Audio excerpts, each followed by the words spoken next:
Hi guys! Ayan, kumusta po sa inyong lahat? Ayan, so for today's video, ay tara at samahan niyo po magluto nitong ating ulam para ngayon sa ating dinner.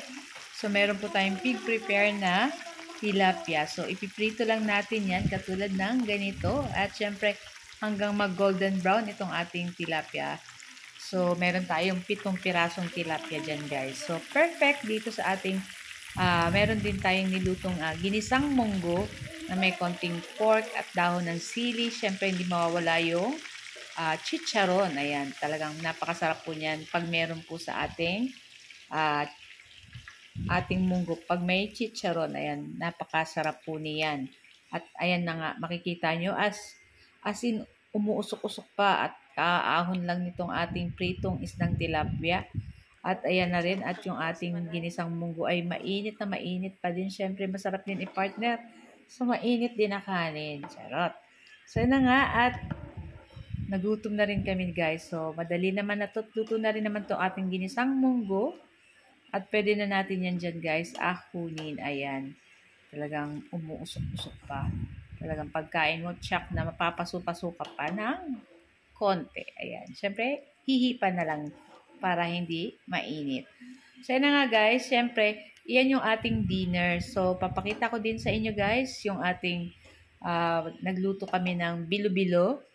So, yung ginataang na may kamote, saging, may malagkit na bilog-bilog, tas may sago. Ayan. So, ayan na nga at yan yung ating ulam for today. Ayan, yung ating ginisang munggo. Siyempre, hindi mawawala sa pagkainan ang ating kanin. Ayan, kanin is life. So, yan na nga at yung ating fried tilapia. Ayan.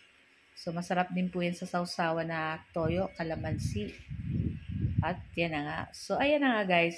So, flex ko lang itong ating niluto para sa snackan nitong hapon. Ayan. Itong ating ginataang bilo-bilo. So, meron din po pala ito guys. Hinog na lang para mas masarap. Ayan.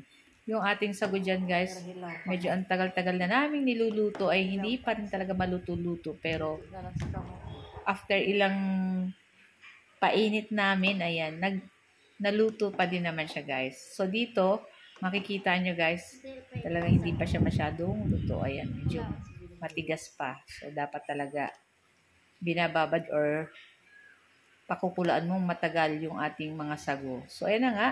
At pwede na rin naman to guys. Ihiwalay na lang natin yung sago at charot. So ayan na nga at excited na at napakasarap nito. At bihira lang po kami nitong makakain. Ayan. Tamang-tama. Pag ganito po sa Holy Week, pwede na tong ating pangkain. Ayan. So guys, ito lang po ang aking video today. At sana nag-enjoy kayo. Huwag niyo po sanang kalimutan mag-like, comment at pa-share po ng ating video.